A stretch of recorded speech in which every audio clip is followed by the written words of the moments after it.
पुरुष के पास पैसा हो तो औरत नंगी हो जाती है, और अगर पैसे ना हो तो आदमी नंगा हो जाता है।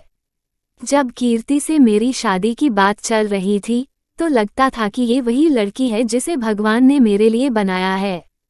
जल्दी ही हम इतना घुल मिल गए कि जिम्मेदारियों की बातें सेक्स तक पहुंच गई। अब तो मानो ऐसा लगता था जैसे कि बस जल्दी शादी हो। कीर्ति का कहना था कि वो मुझसे ज्यादा मेरे माँ बाप को प्यार करेगी। एक पुरुष को क्या चाहिए, ऐसी लड़की जो उसे जी भर संभोग सुख दे, उसका और उसके माँ बाप का ध्यान रख सके। हमारी शादी होती और हमारे बीच सब अच्छा चलता है। शादी के बाद ही पता चला कि जिस चीज को करने की आदमी को इतनी जल्दी होती है, उससे कहीं ज्यादा तड़प एक औरत में होती है। मुझे भी कीर्ति पर इतना प्यार आता था कि मन करता था उसकी हर ख्वाहिश पूरी करूं, और मैं प्रयास भी करता था। लेकिन समय के साथ जिम्मेदारी बढ़ी और मैंने कीर्ति को बोला कि हम दोनों को जीवन साथ काटना है, इसलिए खर्चे पर थोड़ा ध्यान देना होगा। इसे सुन के उसने तुरंत बोला कि अब क्या कटौती करनी है, ऑलरेडी मन मार कर रहती हूँ। मैंने मन में सोच कि मैं तो इसकी हर ख्वाहिश पूरी करता हूँ, फिर ये ऐसे कैसे बोल सकती है कि मन मार के रहती हूँ। मैंने बोला आखिर क्या कमी है जो तुम बोल रही हो मन मार के रहती हो। उसने मुझे गिनाया कि मैं भी बड़ी गाड़ी में घूमना चाहती हूँ। मैं भी चाहती हूँ कि साल में कम से कम 4-5 ट्रिप करूँ। मैं भी चाहती हूँ कि मेरा घर सजा रहे। मैं मेकअप के सामान ब्रांडेड इस्तेमाल करूँ। मैंने बोला खुद ही 3000 की लिपस्टिक लगती हो, 5000 का पांडा, और क्या चाहिए। जवाब में उसने ऐसी बात बोली मानो एहसान गिना रही हो कि किसी चीज की डिमांड नहीं करती है।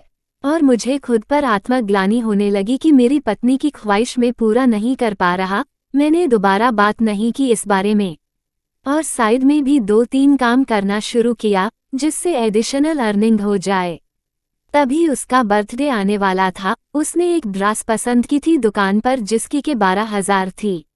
मैं ऑफिस से आता हूँ और वो मुझे गले लगाती है, पानी देती है और बोलती है पैसे दे दो, जाके ड्रेस ले लूँ। मैं भी मजाक के मूड में था और मैंने बोला कि अरे डियर, पैसे तो नहीं हो पाए हैं क्योंकि इस महीने सैलरी मिलने में काफ़ी दिक्कत होगी। इस बार साथ में बर्थडे मनाते हैं, ड्रेस तुम अगले महीने लेकिन, और साथ में अपनी महंगी वाली लिपस्टिक भी। तभी वो मुझे अपने से दूर की और बोलने लगी, क्या यार आपसे एक चीज़ बोली थी वो भी अपने नहीं की। मैंने शॉप वाले को बोल के रखा था ले लूंगी, बेचना मत। अब बेइज्जती हो गई। तुरंत मैं बोला कि अरे इसमें बेइज्जती कैसी शॉप है, बिक भी जाए तो फिर बोले कि उसमें का महंगा लेना।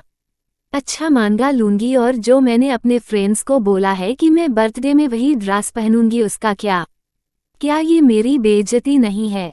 इस बात पर मैंने बोला तो क्या मैं चोरी करने जाऊं, अगर ऑफिस में लेट हो रहा तो मेरी क्या गलती है। उसने तुरंत बोला यार तुम्हारा हर बार का नाटक यही है। एक तो मैं कभी कुछ मांगती नहीं हूँ और मांग रही हूँ तो तुम ऐसी बात कर रहे हो। हट जाओ, मुझसे बात मत करना। और पूरी शाम उसने मुझसे बात नहीं की।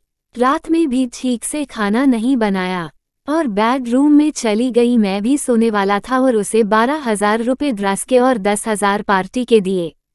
पैसे देखते ही उसने मुझे बोला कि अरे बाबू, जब पैसे लाए थे तो बताया क्यों नहीं, और गले लगाकर सॉरी बोलने लगी और बोला ना जाने क्या क्या बोल दिया आपको बाबू।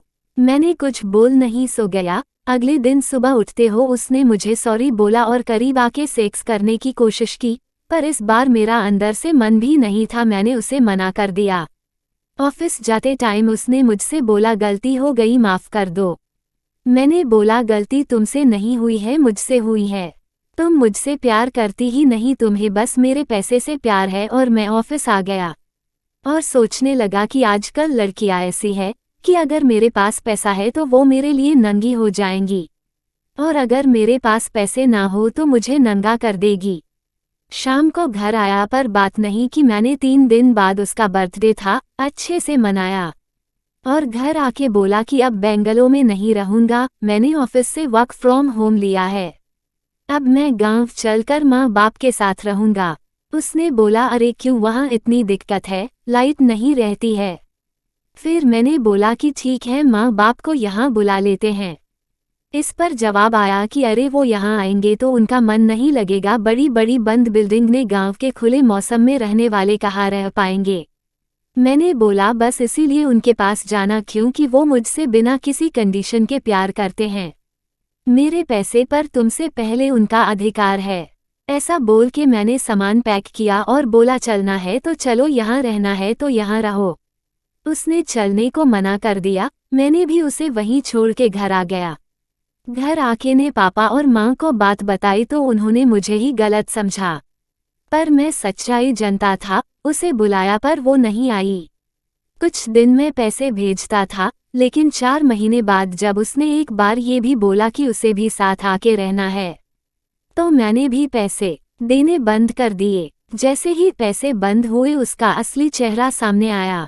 उसने मेरे ऊपर हो केस किया कि शादी के बाद भी पत्नी को शारीरिक सुख देने में समर्थ नहीं हूँ, इसलिए उसे तलाक चाहिए और बदले में हर महीने एक फिक्स धनराशि। कोर्ट में जब मैंने अपनी बात रखी कि ये मुझसे नहीं सिर्फ मेरे पैसे से प्यार करती थी और ये मेरे माँ बाप के साथ नहीं रहना चाहती थी, तो पता चला ऐसा तो कोई कानून नहीं है जिसमें लड़की माँ बाप की सेवा करना जरूरी हो। मैं कैसे हार गया और आज भी हर महीने 40,000 उसे देता हूँ और अपने माँ बाप के साथ गांव में रहता हूँ। मुझे एक बात पता चली, बहुत खुश मुनासिब होते हैं वो लोग जिनको प्रेम करने वाली पत्नी मिलती हैं, क्योंकि आज के समय में सिर्फ 2 लोग ही हैं जो बिना किसी स्वार्थ के आपसे प्रेम करते हैं और बदले में किसी चीज़ की उम्मीद नहीं रखते। वो है हमारे माता पिता। एक बार गांव की कम सुंदर दिखने वाली लड़की से शादी कर लो, पर शहर की सुंदर लड़कियों से करने से पहले 10 बार सोचना।